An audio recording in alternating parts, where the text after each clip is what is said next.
Yeah, so yesterday we just barely made it into samarium, neodymium, geochronology, and I kind of rushed through the beginning of this, so I will just give a refresher on this system.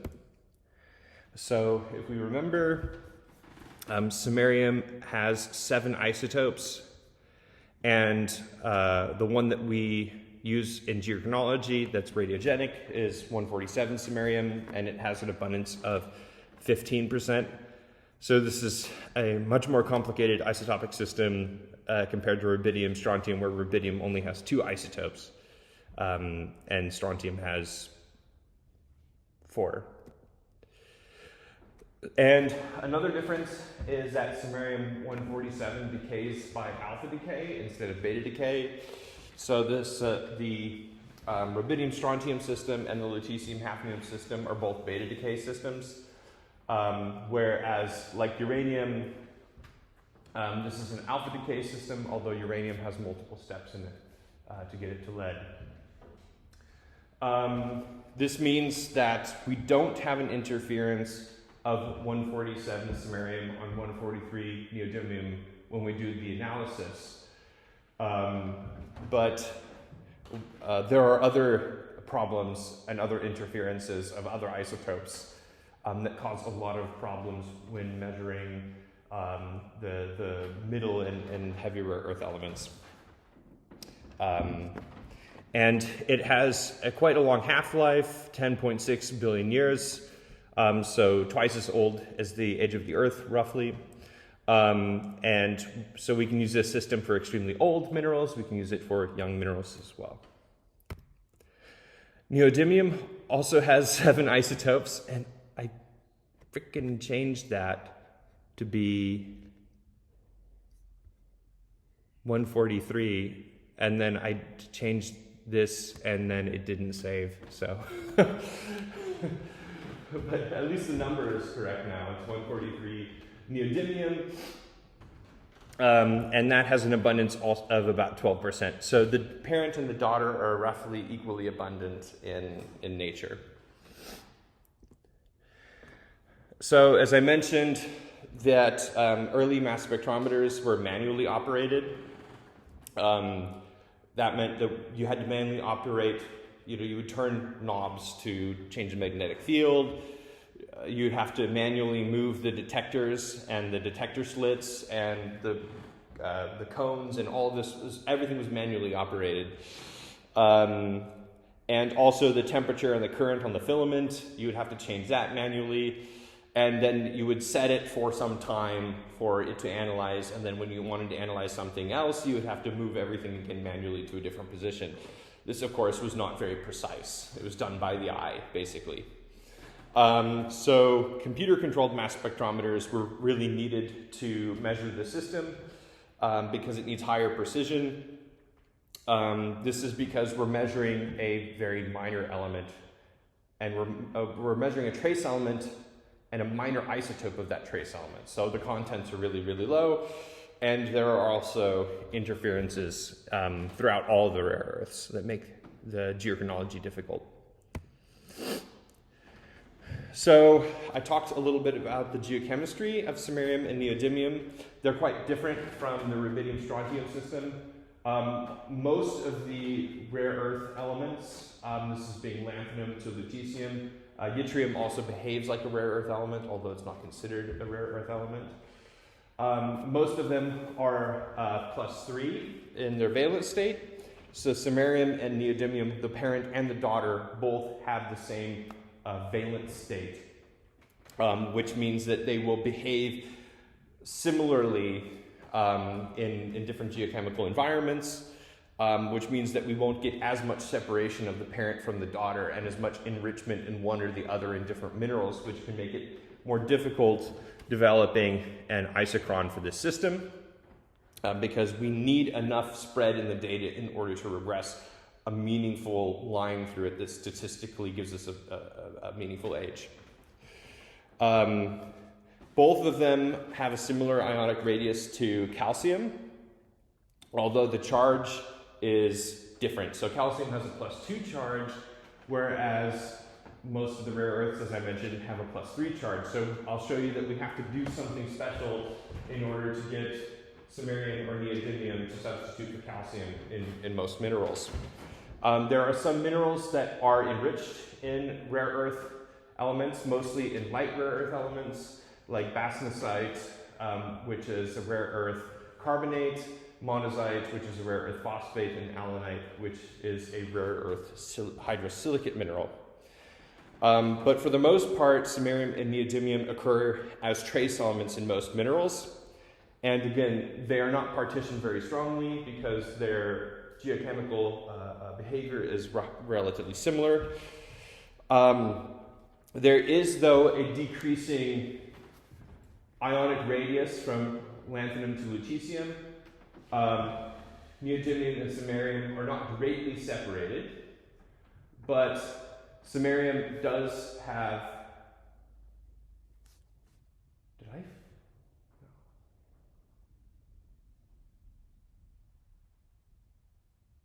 Did I flip that around? Because here I have.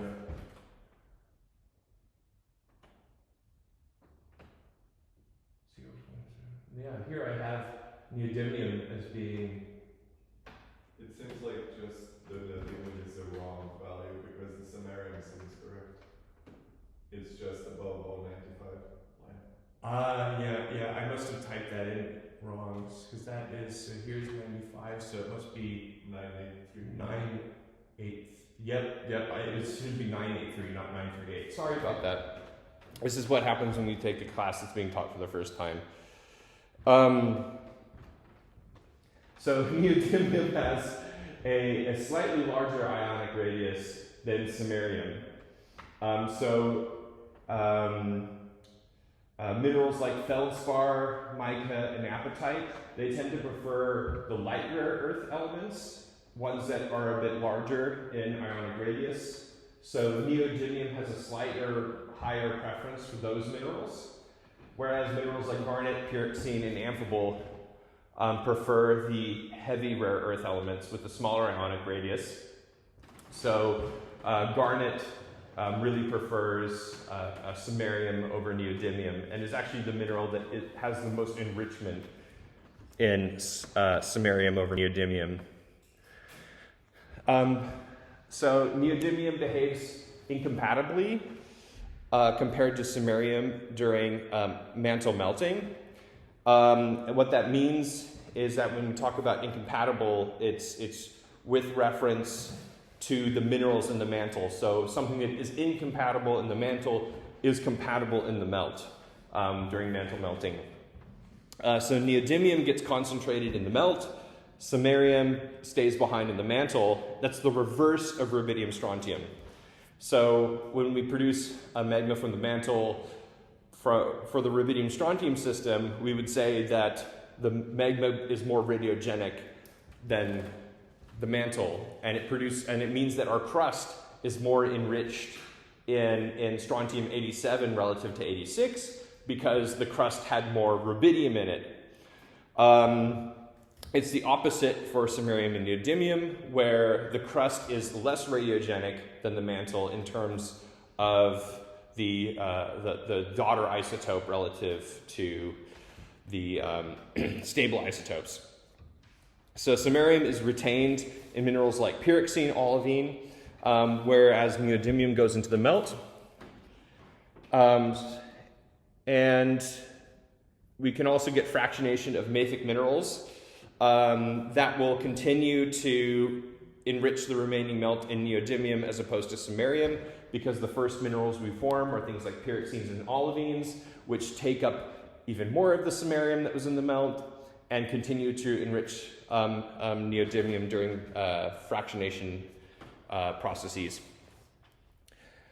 High concentrations of the rare earth elements can be reached in certain rock types, so rock types rich in phosphates or carbonatite lavas, but they tend to be enriched in neodymium much more than to samarium. And these kinds of minerals and these kinds of rocks would have quite low samarium-neodymium ratios. Garnet, on the other hand, is the mineral that we usually use this system to date things with. We can date rocks with it, but oftentimes people date garnet. And that's because garnet has the highest SMND ratio of about 0.54. However, the total samarium and neodymium contents of that mineral are quite low, typically the parts per million level. So we're left with a problem that, yes, the ratio is favorable, but we have to have a very sensitive analysis in order to be able to measure it precisely. So I mentioned that we can substitute samarium and neodymium for calcium, but the problem is that samarium and neodymium are 3 plus, and calcium is 2 plus. What that means is that we have to add something else and remove something else when we add it to the mineral in order to have it charge balanced, because we have to have the mineral be electronically neutral. So there are a few examples. There are others of a few substitutions that are common in silicate minerals. One I'm calling the allanite type. So this is where we have substitutions in 2 different sites. So we can take the calcium in the allanite, or in the epidote rather, and an iron or aluminum, and the iron would be oxidized in this case. So we take a +2 and a +3, and we trade it for a +3 where the calcium goes, but now where the aluminum and iron originally was, we have a +2. So we basically swap the valence state of the ions in the 2 different sites. So the light rare earth elements in this mineral typically fill the A2 interchange voids, but we put the iron, magnesium, and manganese 2 plus on the octahedral site. We can also have 2 different kinds of substitutions into garnet. There's a lot of debate on exactly what those substitutions are. It's really tough to understand. In the case of allanite, it's pretty well understood because we have an end member that is enriched in light rare earth elements. So we know how its crystal chemical properties are. The difference with garnet is that we don't have a neodymium garnet end member that exists in nature. So there are multiple types of substitutions that are proposed for garnet. One of the key ones is different from the allanite in that it happens on one site. So we can take a 2 plus, so on the dodecahedral site of the garnet, we have calcium, iron, magnesium, and manganese. It's the largest site. It's a site that can accommodate the largest ions, which is why our samarium and neodymium need to go there. But of course, those are all 2 plus. So we can take 2 of those and trade one of them with a samarium or neodymium, which is a 3 plus, and one of them with a sodium. So we start with a total of +4 on that site, and we end with +4.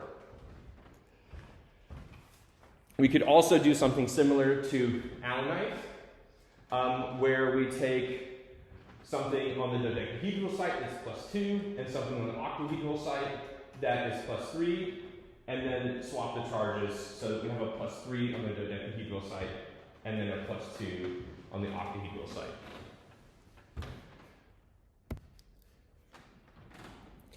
So there are multiple uses for samarium, neodymium geochronology, but one of the main ones is dating garnet. So here's the decay equation. These are all the same. It's just, we swap the isotopes.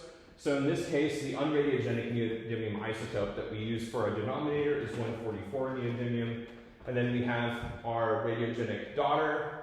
That's 143 neodymium on the numerator, and we have our parent isotope 147 neodymium. So here are some data from some eclogites in Oman. I just chose this example because I've also worked on these rocks. There are 3 different rock types. The G here stands for garnet.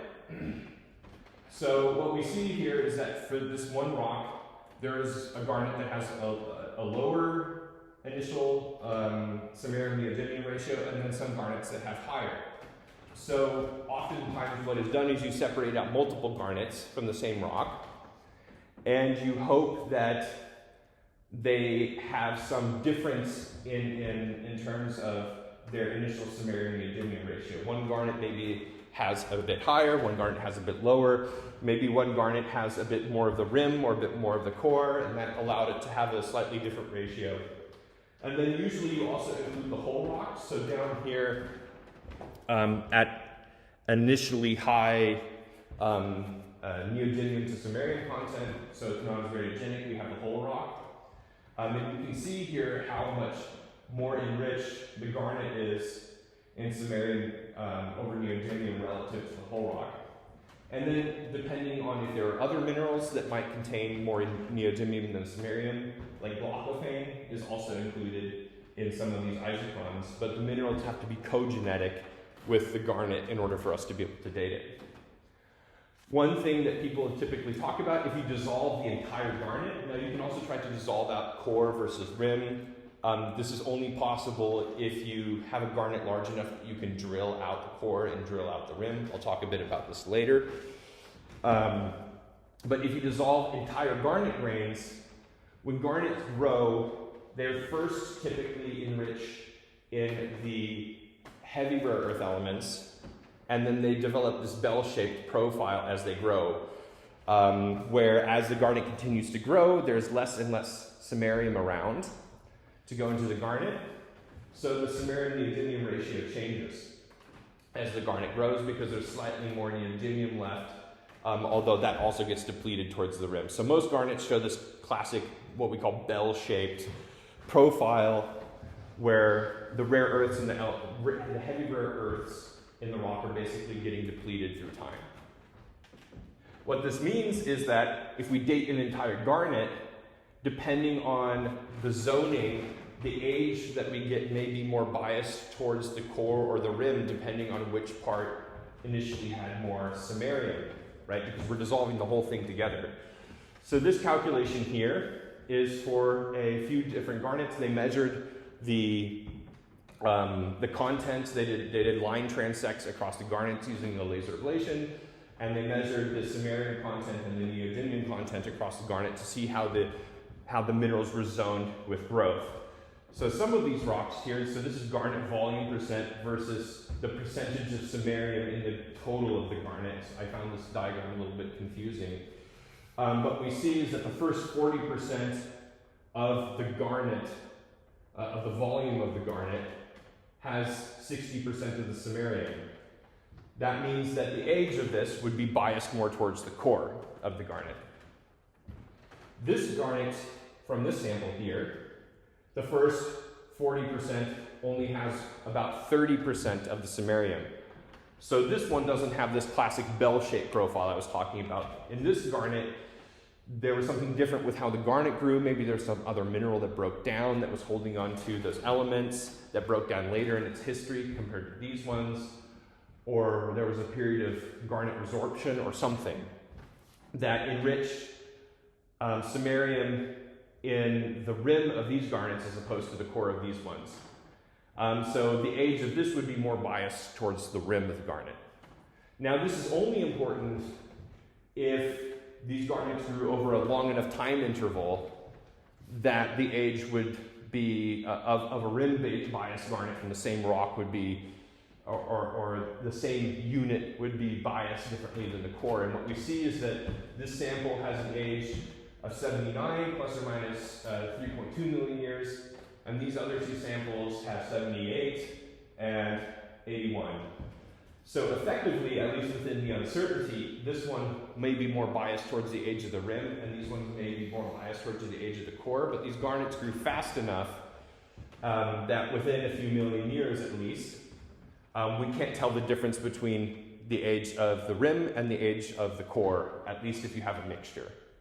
But this is something that is important to keep in mind because, for example, many of the garnets in the core alpha, they have a rim that is 90 million years old and a core that is something like 200. Do you remember, Marco?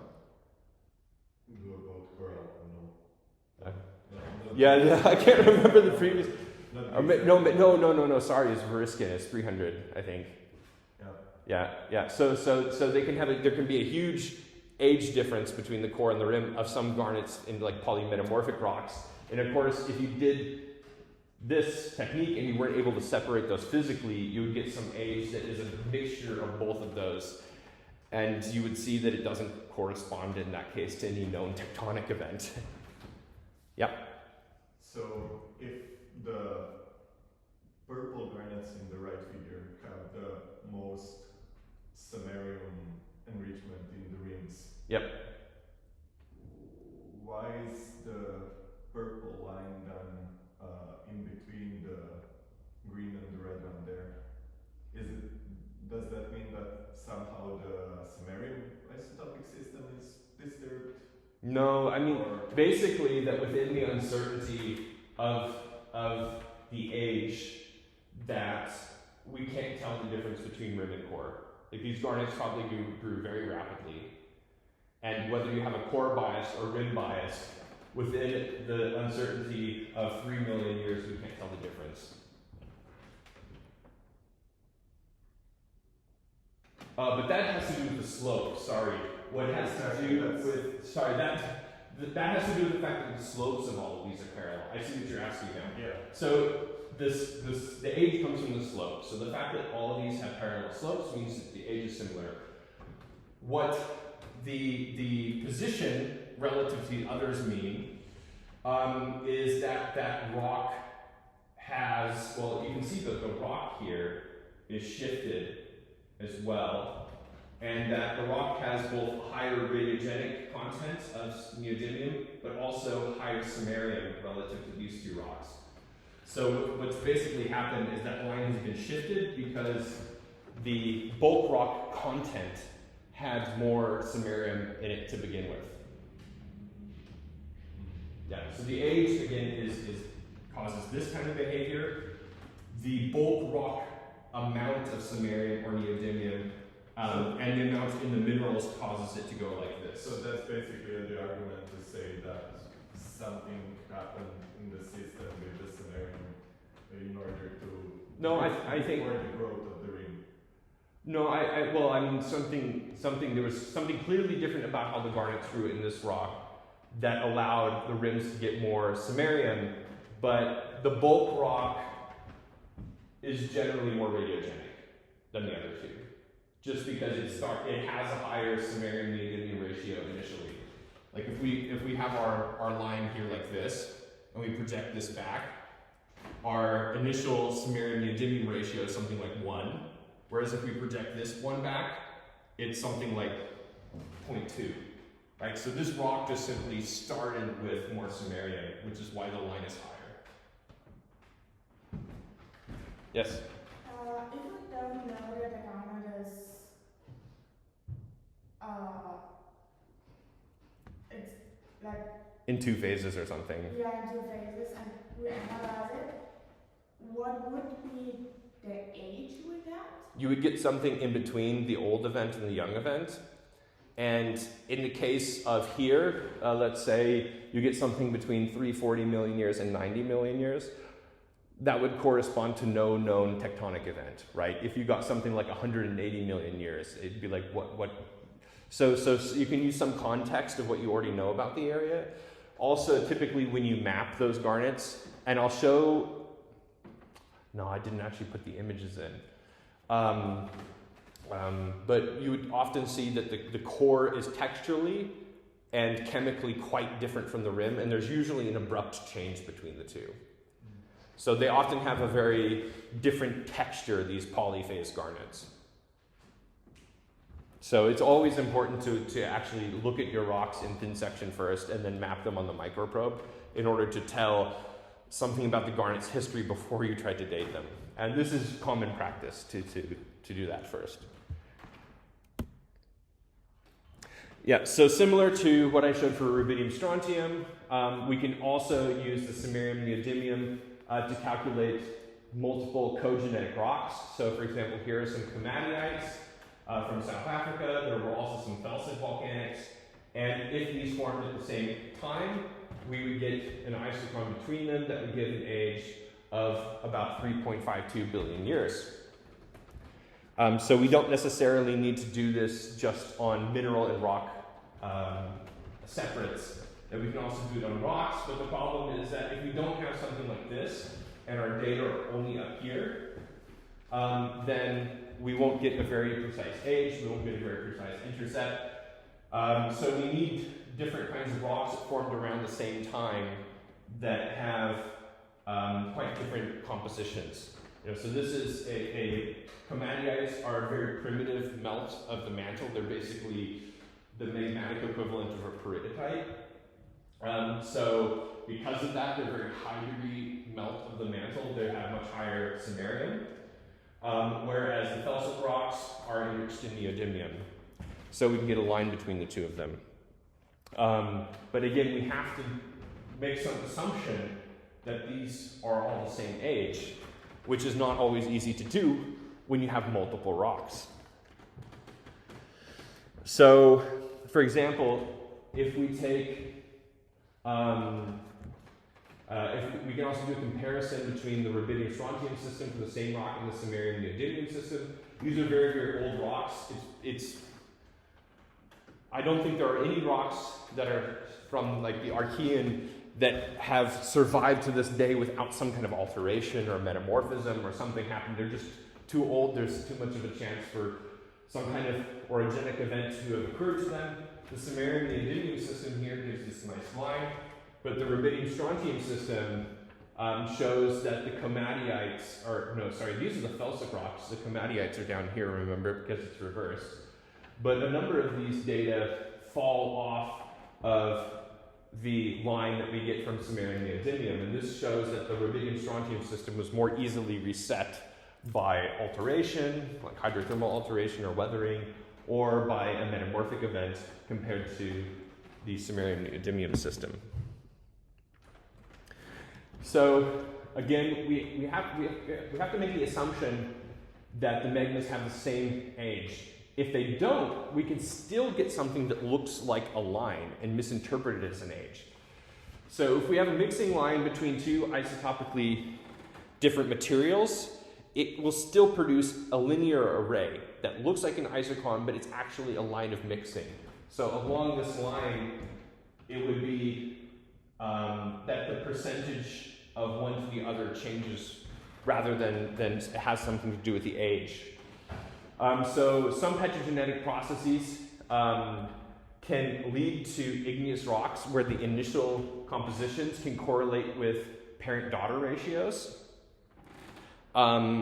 This means that we would have a rock that has different amounts of neodymium that correlate perfectly with the samarium-neodymium ratio. And even if they're the same age, we could get something like a mixing line. The samarium-neodymium isotope slope, if we get a slope that we think is too steep, this will produce a slope. This will produce a slope that is too steep, and that gives us an age that is too old after some time has passed. This can occur because of mixing between isotopically distinct magmas or assimilation of the wall rock and the conduit, which would be then older and have a different isotopic composition than the magma. This is more of a problem for samarium-neodymium and lutetium-hafnium geochronology because the fractionation of the parent from the daughter during the igneous differentiation is small.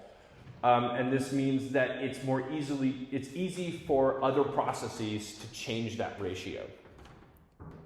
Yep. Which system is most resistant to the resetting? It depends on what kind of resetting you're talking about.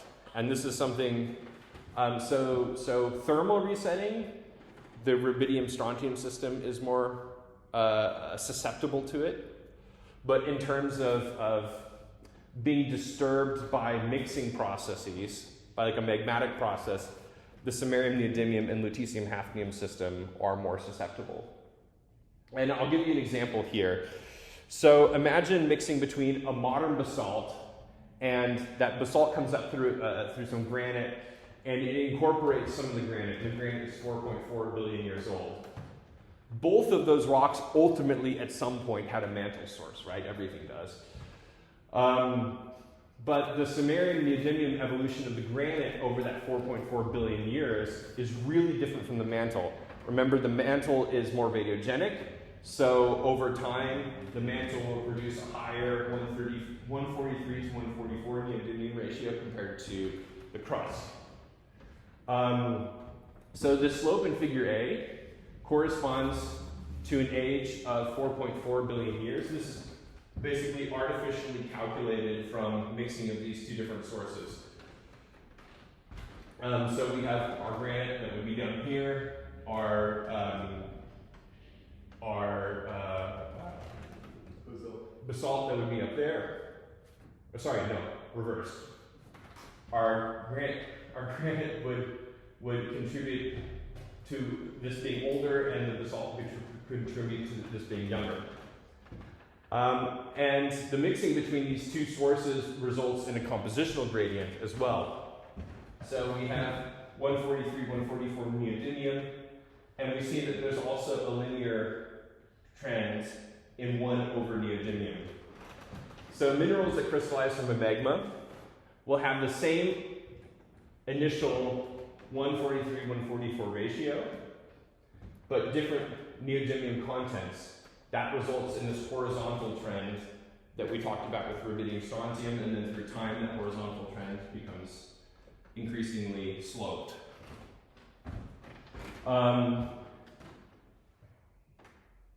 Sorry, no, that was with samarium, because that's the radiogenic. Yeah, sorry, the axis here is different than here. Yeah, sorry, ignore what I just said. The same way that we were thinking about in this diagram that our initial rock would start with different the same 143, 144 ratio, but different samarium and neodymium ratios. We could also think that a rock with the same different minerals that start with the same 143 to 144 neodymium ratio would also have different amounts of neodymium total in them. So they would plot differently on a horizontal line here.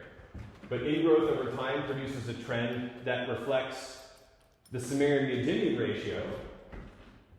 So the trend that we would get would be very different here because it would reflect time. So as I said, we initially start with a flat line here, and it becomes sloped. But that shouldn't be related to the total neodymium content. It's related to the samarium over neodymium content. So if you have something like this, that actually is related to a mixing trend. So if you look at a bunch of rocks, and you see this kind of trend between them, with 1 over neodymium, that is the result of mixing, not of a radiogenic process, because our x-axis doesn't have anything radiogenic on it, so it can't produce a slope. So if we get this kind of behavior, we suspect that the rocks that we included are potentially not the same age, which we are artificially then mixing them by including them on the same line, or those rocks were affected by a process that caused them to cause like a younger magma to mix with an older one or incorporate an older rock. Similar to rubidium strontium, as I mentioned with the garnet case, we can also measure the samarium neodymium ratio of minerals, but we can also use multiple different minerals in some cases, not just garnet, whole rock, to produce an isochron. So in this case, this is a magmatic rock. We have a whole rock here, plagioclase is less radiogenic, pyroxene is more radiogenic, and then we regress a line through them, and in this case, got the age 4.3 billion years. One thing to notice is that the data points are much larger than the error bars. And the problem with that is that it's really difficult looking at this to understand what the uncertainty is on the age. So one way to do this is you basically take this line and make it horizontal. And that transformation allows us to actually look at the variability. So here is our isochron now. We've set it to 0. And now we can see the shifts in the data points relative to the isochron. And here would be an error envelope of 44 million years.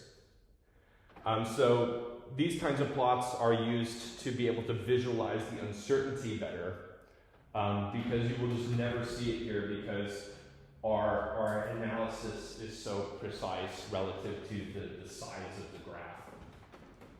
And it has to be, otherwise we wouldn't be able to get an age.